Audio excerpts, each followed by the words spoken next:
Let Paramashiva's third eye manifest in all our third eyes. Let the Amrita pour, let the Varni open up, manifest in all of us.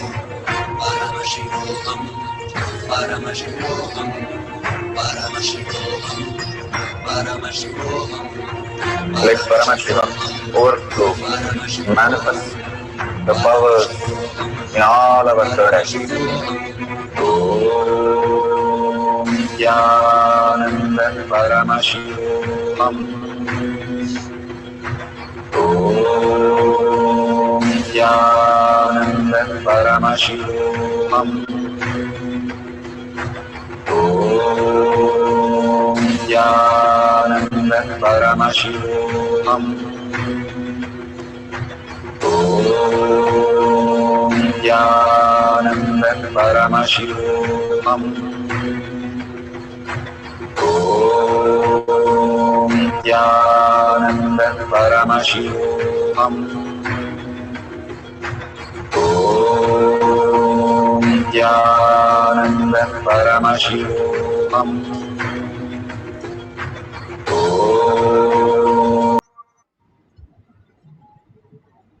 So beautiful. Whatever we have experienced, the prasada, please share it with the world. Again and again, so many billions of people really need healing, and all of us are going to take it to them.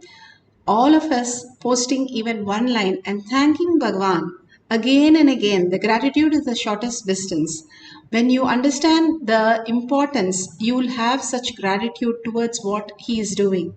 When you understand any of the field, that when you are in such a gratitude will start flowering in you, because you understand the depth of what Bhagavan is offering to each one of us. And these prasada, when you share with the reality with others, simply that also adds to your auspiciousness and abundance. Please make sure at least post one line of how you manifested. If you have a picture of increasing or decreasing the size of the object, you can share that also in tinyurl.com/powermanifestation. And if you see a $sign at the end of the YouTube, you can offer your gratitude. Each one of us, when we share our gratitude to Kailasa and thank Bhagavan for all this that is offering in spite of what is going on, and simply again and again connecting you back to yourself, the Paramashiva space to Bhagavan makes you in such a deep oneness and manifest all auspiciousness, removing all the karma patterns from us. Again and again surrender to Bhagavan's lotus feet and thank Bhagavan. Whatever we have manifested, understood as powerful cognition, or manifested as powers, or received any prasada, let's surrender to Bhagavan's lotus feet and thank Bhagavan from the deep earning, that asking Paramashiva to make Paramashiva as your existential reality. And thank each one of you here to be there till the end of the session today to manifest all the space of abundance and auspiciousness. Thank you so much. Let's end this space with the Purna Mantra. Om Purnamada Purnamidam Purna Purnamudashyate Purnasya Purnamataya Purnamevavashishyate. Om Shanti Shanti Shanti Hari Om Tat Sat Sarvam Bhagavate Sri Nityananda Paramashivam Padukarpanamastu. Om Nityanandam. Thank you so much. Again, we'll have the satsangs, darshans, and powerful cognitions, and so many things that Bhagavan is offering and showering on each of us. After all that, we'll have again the power manifestation session, the deep meditation that Bhagavan himself manifesting through all of us will be conducted. So please stay tuned and thank you so much. Nitya.